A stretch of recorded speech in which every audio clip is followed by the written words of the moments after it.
This is Dr. Karen Matheson to anyone who may be listening. All of this is just one big, terrible mistake, and not figuratively. I mean, now, if you're hearing this, there still may be hope. You must find all the logs I left around the station and bring them back to UE Command as proof. They need to understand, and I need my family to know that I did everything I could. I don't know what Okay. I cannot believe I'm doing this. My name is Karen Matheson. I'm the chief scientist assigned to oversee the Prometheus 1 project by the United Earth Council. I'm 35. No, that's irrelevant. I am an MIT grad, majored in nanoscience, got involved with the UE space program straight out of college. Well, they have been paying for my education since my freshman year. And this is what I wanted, so... Anyway, I'm getting ahead of myself. But to be honest, if you're looking for something with more scientific merit, dear listener, I'd say you're a little bit fucked. Not only Major Tom is lonely up in space. Asteroid Deimos 875. It's where we are now, by the way. A bit of history is in order, I suppose. No one really knows who spotted it first, since UE engineers hardly ever get credit for their work. It's all a collaborative effort for the good of mankind and all that. We've known for quite some time that a single, extremely rare isotope of promethium, dubbed NX-01, exists on this rock. What's so special about it? Without going into too much detail, a cupful can power 1 million citizen city for a month. We barely get a whiff of it to date, and now Deimos is finally in our reach. I've spent the last 3 months in a temp barracks facility on the asteroid, but today, the main research station coupled with the mine was finally open for business. This is a relief because the atmosphere here, while habitable, doesn't exactly do wonders for my well-being. Oh, and by the way, I love my new laboratory. Sorry I had to say it. 20 years of sharing clothes with your male siblings does that to you. Anyway, back on topic. I received the first samples of NX-01 2 days ago, and naturally, I haven't slept since. This element is the single most fascinating turnover in my career. Preliminary tests show that it could self-replicate given a favorable environment. And if so, humanity might have finally hit the jackpot. For what seemed like the blink of an eye, we were alone in the universe. Then, the Vorus came and everything changed. That's not mine, it's something I read on a discarded piece of paper in the cafeteria. I don't think I'm competent to write frontier journalism, much less about first contact, but for better or worse. Ladies and gentlemen, I am Karen Matheson, reporting from deep space, and we have company. You've probably already been bombarded by news media about how it went down. The landing, hours and hours of waiting each other out, and finally, contact. But what you might not know is that I was among the first group delegated to meet the Vorus. Barely acknowledged by my own kids, and they're the same species, so that wouldn't be my first choice, but it's not like we account for the diplomatic corps every time we launch a ship. So, how was it? First contact, you ask? Pretty okay. Sorry if you were hoping for a more enthusiastic recap, but I came here to research high-fidelity isotopes, not shake hands with aliens. Me, 2 senior army officers, and the facility administrator were sent in to make peace with the Indians. Tall, bulky, humanoid. All heavily armed and male, I think. We encountered a few of them kneeling over a promethium rift joining hands. Not a very good start to interrupt a prayer session, but after the initial bemusement, they took a few steps back, waiting for our move. A few terrifyingly long minutes passed in silence. And I remembered having a spare test tube in my pocket, so without further ado, I walked over, took a small sample from the rift, and offered it to them. Hey, I was getting cold standing there. The Vorse exchanged a few grunts, and I was sure that they were going to eat us alive. But no. They took the tube and exchanged it for their portable drilling gear, which nearly flattened me. Start the white smoke. As it turned out, we do have a diplomatic corps. Linguistics is a hobby of one of my colleagues, Dr. Solemn. We couldn't wait months for the UE to send in their specialists or keep bartering with the Vorse. So off went Jeremiah Solemn, with a smile as wide as his face, to establish some sort of common understanding between our species. It took a while, but it seemed the Vorse were as eager to talk as we were. As Jerry put it, they have a delightful language based on the simple principle of always branching out from the word want. After he nailed down the basics on paper, a few of our engineers programmed a simple verbal translator. First real test run is tomorrow, as the Vorse want to send emissaries. Something fantastic happened today. I don't want to sound like a teenager finally getting an invite to the prom, but the Vorse delegation offered their help with NX-01 development. Apparently they had quite a head start and have a much wider grasp of its capabilities. I think seeing that we were here first, they want to collaborate, splitting the output 50-50. That's a pretty good deal in my book. Don't get me wrong, I'd love to get the Nobel Prize for advances in nanoscience, but let's be realistic. Earth needs this sooner rather than later. Right, the Vorse gave us one condition. The tech must be used solely for industrial development and not warfare. They couldn't, or wouldn't, explain why this was so important to them. We're waiting for an answer from UE Council. Let's hope this doesn't flop. Good news! We received a green light from home. We were ordered to establish a working relationship with the Vorse and assess what their tech can actually do, then brief the UE Council in 1 week's time. An official representative will be sent from Earth to formally sign an agreement with them, provided they deliver, of course. And speaking of representation, the aliens sent one of their own. Her name is Karka, and it is a she, nearly half the size of a male Vorse warrior, but makes it up with the huge headdress and robes a 15th century Chinese emperor wouldn't say no to. Oh, and get this, she's the High Engineer, supposed to help integrate their tech into ours. Go figure. I watched some news feed my friend sent over from home.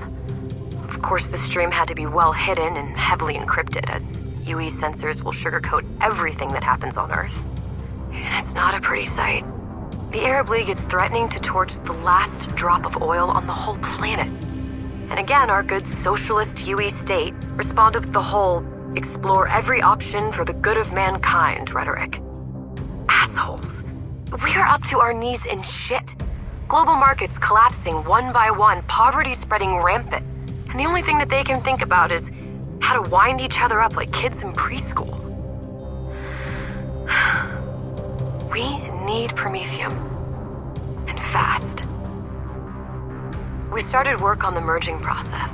Okay, I will admit that I had Karka all wrong. I think the priestess outfit was just for show. As soon as she hit the lab, she changed into working clothes and went straight to it. I don't even think she sleeps. One evening I caught her sipping from a test tube. She looked at me and said, kaolinite. Kaolinite is a kind of silicone-rich clay, eatable in theory. So I took her to the kitchen and made my famous pasta alla ketchup, because that's the only thing I can cook since campus that doesn't spontaneously combust. And then we talked. Apparently Vor's society is strictly dual in nature. Men safeguard the species and women develop it. No patriarchy or anything, everyone is in the same boat. But why is it so important that we don't use their tech for any kind of weaponry? It is religion, it is taboo, she said. Fine by me. UE brass arrived today, which means a whole bunch of army ships and a Colonel Peyton put in charge of the negotiations. It's been 3 months since we started to integrate Vor's tech into our own. We now have a fully functional mine and refinery, which processes NX-01 into its fullest, most atomically dense state. We're gonna take the Vor's up on their offer then, I guess. Peyton wants the senior facility staff to attend a meeting at 1600 hours to discuss orders from Earth. I wonder what they'll cook up this time. I cannot believe it. I just knew they wouldn't let it go. Peyton herded us into a conference room and announced it was the Council's decision to go ahead with establishing a weapons development program in secrecy. I told him I tried to explain that the Vors were very strict about our deal. Nothing. It was like talking to a wall with a sardonic, get back to your little chemist set smile painted on it. God damn it. How am I supposed to lie? Straight to Kodaka's face. She's been so cooperative and putting my personal feelings aside, how is this going to help us anyway? I mean, hasn't Earth seen its share of WMDs during World War III? I'm going to send my veto through the official channels, but for now, I have no choice but to go along with it. Kotka invited me for a guided tour of the Vorus mothership today. I say guided as we were only allowed in low security clearance areas. I still got something between a scorn and a grunt out of every male we passed. She told me not to worry about it, that it's their thing. Men keep high hormone levels to be ready for battle. Women want to have it that way. Okay. And the ship? Let's just say it's not my idea of an alien super frigate. Most things barely run, fall apart, or are just about to. Kotka explained because the fleet ship still had weapons outfitted from a forgotten part of Vor's history. They were deemed unclean and couldn't be tended to except for life support systems. When asked why, she gave me the silent treatment again, but then said we'll talk back on Prometheus 1. Now I know a little bit more. It wasn't easy for her to say to an outsider, but Kotka took my hands and told the story of her homeworld. The Vors rely almost completely on Promethium as an energy resource. It was first encountered on their planet almost a century ago. Didn't take long before fights broke out for complete control. The Vor society was always very much military in nature, and they only see two options to any conflict: total victory or complete defeat. Years later, a world emerged in utter ruin, but the Vors learned their lesson. They centered their religion on Promethium. As they understood it, brushing against total annihilation meant the element wanted something more for them. Some story, right? Since Kotka opened up to me, I can't help feeling resentment towards Peyton and the likes of him in UE Command, and to myself for hiding the truth from her. We've already managed to modify a few of our infantry weapons like the EL-05 minigun to focus and shoot impact particles of NX-01 the size of a fist. The process the Vors have given us can easily be adapted to refine raw promethium in the gun's barrel. And that's only the proof of concept phase. Wait till we get a hold of the bigger arsenal. Somewhere deep inside, I already know we'll end up just like them. Is this karma, or am I just that sleepy? Oh God, this is just great. I've fallen asleep in the weapons research laboratory and Kotka found me. When I woke up, she just stood there looking at me, disappointed, angry. Before I understood what had happened, she stormed the place and started tearing everything apart. It took me a while to calm her down and to not alert security, but still rattled, she yelled at me, saying if her people found out, I would be executed on the spot. Then she took off. I feel like a traitor. She's not even the same species. I'm all alone again. Kotka now spends most of her time locked away in her quarters. She didn't tell anything to her people, obviously, because I can still feel my head sitting firmly on my shoulders. The way she looked at me. I remember Faye having the exact same look when I told her that she had to stay with her father for the duration of the mission. Chris and I are divorced. The same reason, as you no doubt have deduced. Would I have done it differently if I could have a rerun? No. I'm doing this for them. Both of them. At least the official bit. I don't blame Chris, and I hope he finds someone more suitable to family life than someone who just got knocked up and lived through it. Yep. For better, for worse. In sickness and in health. My work is my partner. But God, she's a real bitch right now. Cheers.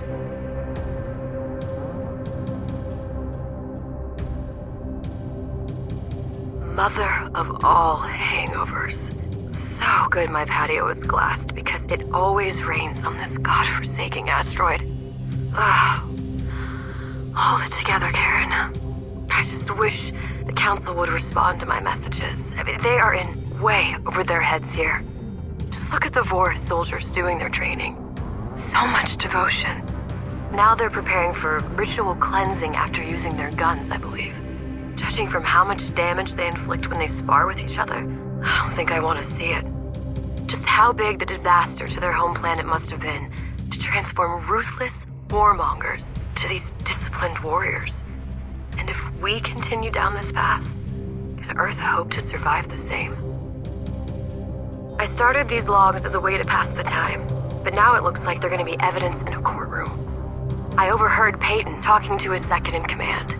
The son of a bitch is preparing to launch several strike teams to board the Vorus recon frigates in less than 10 hours. Progress has been slow since Kartika sabotaged half the lab. I blamed a critical chain reaction during an experiment. And now Peyton thinks he's losing points big time back home thanks to the setback, so he's just going to take the weapons instead. He's mad. I have to stop this. But his men have encrypted the uplink with UE Council beyond my clearance level. And Kartika has gone off somewhere yesterday and hasn't got back since. Clock's ticking. There's only one solution that I can think of, and it won't be pretty. I did it. I've spoken with the Vorus warriors. They were anxious at first, but when I played Peyton's conversation, it's like they froze where they stood. Not 2 hours later, every last member of Vorus personnel was recalled to the mothership. Except for Kartika. She showed up in my quarters with a bottle of liquor.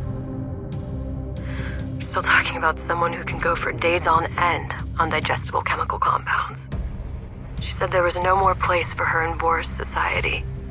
By deciding to hide our deception, she disgraced herself and was stripped of rank and position. And it's all my fault. She says she doesn't hold it against me, and now we all make the gravest of mistakes when we refuse to see we've long passed the point of no return, and then collapsed. She's sleeping now. I look up at the silent mothership in low orbit. Did I just swap one bloodshed for another? The gravity of what I've done just came back with a vengeance. The Vorus broke their silence.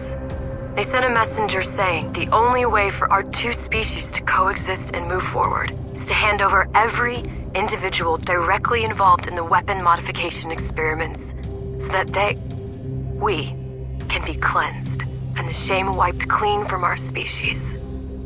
The messenger then promptly took out a gun and committed suicide. Looks like we're not even good enough to talk to anymore. And considering the ritual their warriors endure after just touching a weapon, I don't think any of us would live to tell the tale. Maybe I should feel some kind of remorse that my doing directly led to this, but I just feel a blunt anger rising inside, like a big cat trapped in a cage. More and more, I feel this journal will be nothing more than a testament to what happened on this rock when we're all dead. Peyton called a meeting today. Not just the senior staff, but an all-out circus parade in the cafeteria. He called the Vorus demands preposterous and an act of aggression, and that the UE doesn't negotiate with terrorists. All that nonsense spewing from his mouth wouldn't be so alarming if I wasn't aware of his true intentions. He claims to have received orders from the Council for a preemptive strike on the recon fleet. And the people are so rattled from the Vorus messenger's suicide, they'll eat up anything he says, as long as it gives them a sense of security. The bombing started an hour ago, and haven't stopped since. A few external corridors have already collapsed, but for now the base of Promethean 1 is holding. Main generators are fried, and in-house auxiliary backups won't last us very long. But this is happening, and Payne and his men have been captured, are dead, or worse. Not that it really makes me sad. They got what they deserved. But the look of dismay on our people's faces is proof enough. We are in over our heads this whole time. What remains of the army detachment and security forces are starting to barricade the place down. Since all comms are dead, The relay substation was the first thing to get hit. We're all just sitting here, waiting. Someone started a song to lift up spirits, but most were too shell-shocked to even notice. The Vors have invaded the station. God, that sounds absurd, considering we were working here side by side only a week ago. Everything has changed since. They're pushing the army, and us civilians with them, further and further towards the mined-out caverns. When I mentioned to one of the officers that they should try to break through one of the landing bays and try to launch some of the people in supply freighters, he barked back that if I want to be flattened by Vors airstrikes, I can go right ahead. And when I insisted, he bashed me hard across my face. I don't really blame him. He's just a kid who thought doing jumping jacks on some off-world colony would be as good an alternative to hanging around that decaying planet of ours. It's time to do something more productive than waiting around to be shot. The situation has deteriorated rapidly in a matter of hours. Karka and I have split from the main group, and not a moment too soon. They were attacked by 2 Vors Centurions and accompanying warriors. All of the soldiers were killed, and the remaining civilians herded away. The plan right now is to hide out until things calm down enough to make a run for the shuttle bay. We've always had a few on standby, ready for a quick launch in case our sensors detected a Prometheum spike. Once we clear the asteroid's orbit, we can send out an SOS to command. Admittedly not the best escape plan in human history, but it's the only thing we've got. It's been 4 days since we hid away. The Vors have taken over most of Prometheus 1 now, mopping up any stragglers left and tearing out our hardware, probably to install theirs. I'm going back and forth between thinking whether any of my friends and colleagues made it, and how tired and hungry I am. Karka, on the other hand, remains calm and dispassionate, like a Buddhist monk knowing that Nirvana may be just around the corner. When I asked her about it, she said it's time we acted. After much debate, we've decided to use body bags to board the mothership.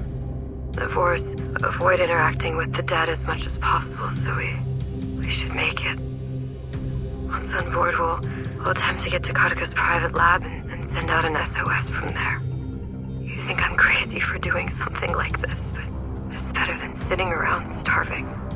And Earth needs to know what's happening here. We've been successful in avoiding Vors patrols as we were able to squeeze in between the capsuled bodies of the dead Vors warriors. I'm not going to touch further on the subject. Sneaking around the ship, we've come across the cleansing of the captured science team. The term would suggest something more sublime than it actually was. A dagger to the throat. As I watch, the people I lived and worked with for so long lined up and slaughtered, I know I have to try and send out that signal. Okay, we've made it to Karka's lab through countless ventilation shafts and crannies. Remarkably, everything is left intact. I've compiled a small message, tiny enough to hopefully go unnoticed or be taken for white noise due to miscalibration, but containing UE's header so that when it bounces off solar Morden waves, one of our ships will pick it up. Maybe. Unfortunately, I can't fit in the recording of Peyton's conversations, but a copy of it is in my quarters, safe for your review. At least some degree of... Oh, shit. No! I need to catch my breath. It was Peyton. I can't believe that bastard survived. Did he hide in that lab the whole time? God, what does it even matter now? Karka rushed him. He nearly drove a metal pipe through my skull. A few passing guards took notice and stormed in. I barely got out of there.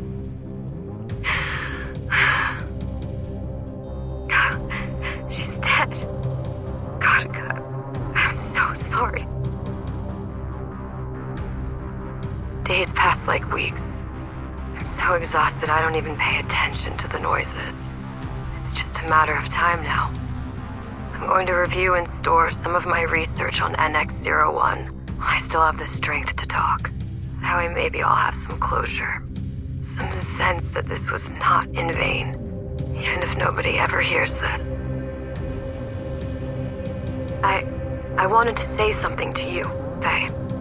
It's not likely that you'll ever hear this, but in the event that you do, I want you to understand. I don't know how they'll portray these past events in the media. Will the government make martyrs out of us all, or bumbling idiots? The truth is, the blame lies somewhere in between. The retaliation from the Vors was brutal and unrelenting, maybe even unjust for us going back on the deal. Or maybe it's not right to perceive the world by our fixed standards. God knows they haven't been that high throughout our history. To their credit, the Vors tried to resolve the situation as best as their strict doctrine allowed. And only time will tell if rejecting Prometheum's prowess for destruction was the right path to follow. I think I made a log when escaping the siege during its first hours, where I said this has all been a terrible mistake. If we can convince the Vors that Peyton was a rebel and acted solely on his own agenda, perhaps there can still be peace. If not collaboration. Bearing in mind that we both have the same goal, survival of the species. Very similar notions of greed have led us to depend on Prometheum. My dear Faye, my only hope is that you won't grow up in a world which fights fire with fire. I love you. This is Karen Matheson, wishing you luck in the path you choose to follow.